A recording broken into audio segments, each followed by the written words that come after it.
हजुर, कालीकोट जिल्लाको राजकोट नगरपालिका वडा नम्बर 9 फुकोट माइती घर भई र नरहरिनाथ गाउँपालिका वडा नम्बर 7 उत्सव गैरा कर्म घर भई हाल भारतको बेङ्गलोरबाट बबिता बिसी उहाँको माइतीको सम्झनामा यो एकदमै मिठो देउडा गीत वाचन माइतीको सम्झना।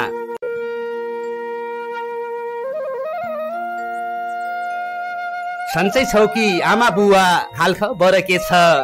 सन्चै छौ कि आमा बुवा हाल खबर के छ? कसो होला आज भोलि मेरो माइती देश? कसो होला आज भोलि मेरो माइती देश?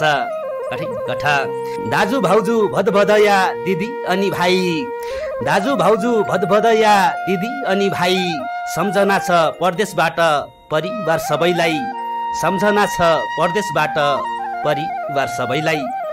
क्यानीको हुँदो हो कठै परदेशका कुना, क्यानीको हुँदो हो कठै परदेशका कुना, माइती देश सम्झेका बेला आँखा आँसु चुना, माइती देश सम्झेका बेला आँखा आँसु चुना।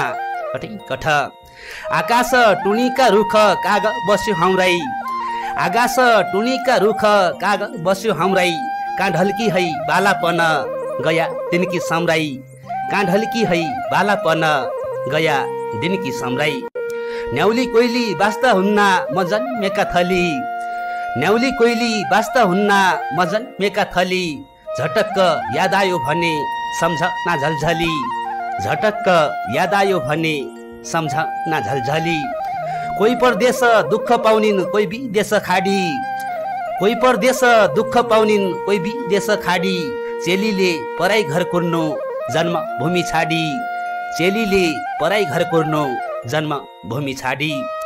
आउने जान्या सेल बसन्ना शीतल दिए छाया, आउने जान्या सेल बसन्ना शीतल दिए छाया, याद आउँछ जन्म्या थली मुटु भरि माया, याद आउँछ जन्म्या थली मुटु भरि माया।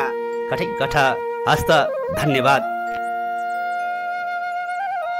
हजुर, यसै गीत मार्फत सम्झिनु पर्दा बुवा जसी बिसी, आमा रोगु बिसी, दादा निरञ्जन बिसी, भाउजू झुला बिसी, दिदी अम्पुरा बिसी, त्यसै गरी दिदी पशु बिसी, दिदी घोल्ता बिसी, भाइ कोपिल बिसी, बहुरानी नानी बिसी, भदया हिक्मत बिसी, सुसान बिसी, बुहारी निशा बिसी, त्यसै गरी भदै सोनिया सुस्मिता लगायत मेरो सम्पूर्ण माइती परिवारलाई मिठो माया मिठो सम्झना छ।